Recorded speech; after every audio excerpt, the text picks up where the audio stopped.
said you're drinking. Oh, what are you, a cop now? Come on, you know I drive great when I'm drunk. That's true. Don't forget, Bill was always our designated drunk driver. You want to explain to him, Al? Guys, my dad loves this car more than he loves me, so yeah. Whatever. Look.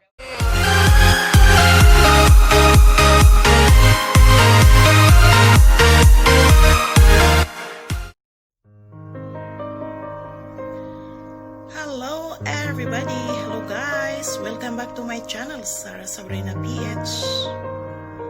And now I will have to share with you about Ventosa Cupping Massage Therapy. They said, what is the health benefit of Ventosa Cupping Massage Therapy? We can say that cupping is an alternative therapy that uses suction. This way of using cups to stimulate your skin and muscles. It can be done on your face even, or the body.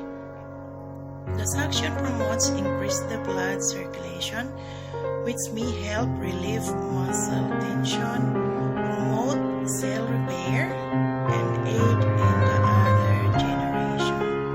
So we have benefits by cupping massage. It increases blood circulation, encourages tissues to release toxins. Number 3, reduce anxiety and reduce stretch marks and scars. So, guys, halimbawa, paggamit ng Ventosa, pero hindi ito pwedeng gamitin sa, of course, sa mga bata. So, kailangan, kung manonood kayo sa video na ito, may guidance para sa mga bata. Dahil ginagamitan po ito ng apoy para matanggal ang mga lamig sa katawan. This is a very, very nice and relaxing massage. It is the so-called cupping massage.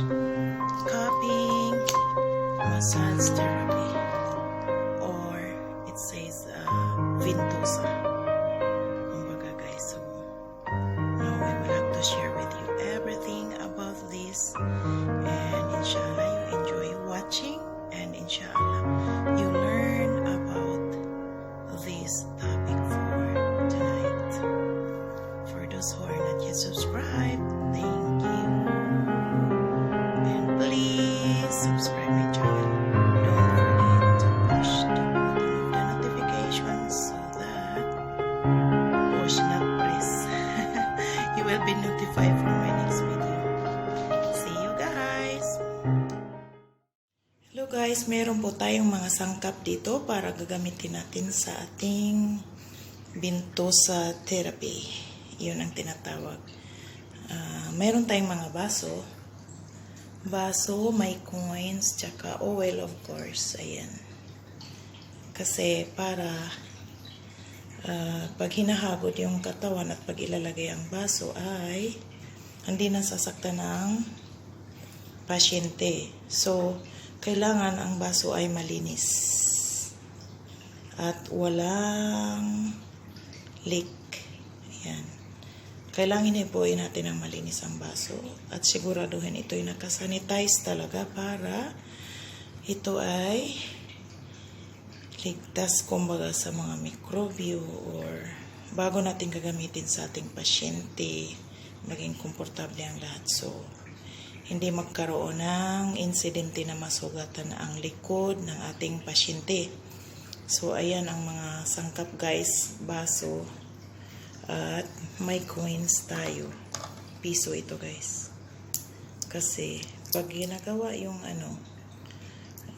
cotton balls, itong cotton balls na yan, gagawin itong cotton balls, tapos hisindihan siya para hihigupin ang mga lamig doon sa likod kung saan meron na ang tinatawag na ipapasok yung baso doon para umpisahan ang pagtatanggal ng mga lamig sa ating katawan.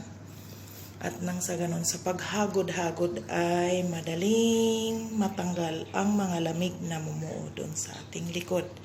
At siguraduhin na hindi magtagal kasi para hindi magkaroon ng hematoma or pamamasa. O diba?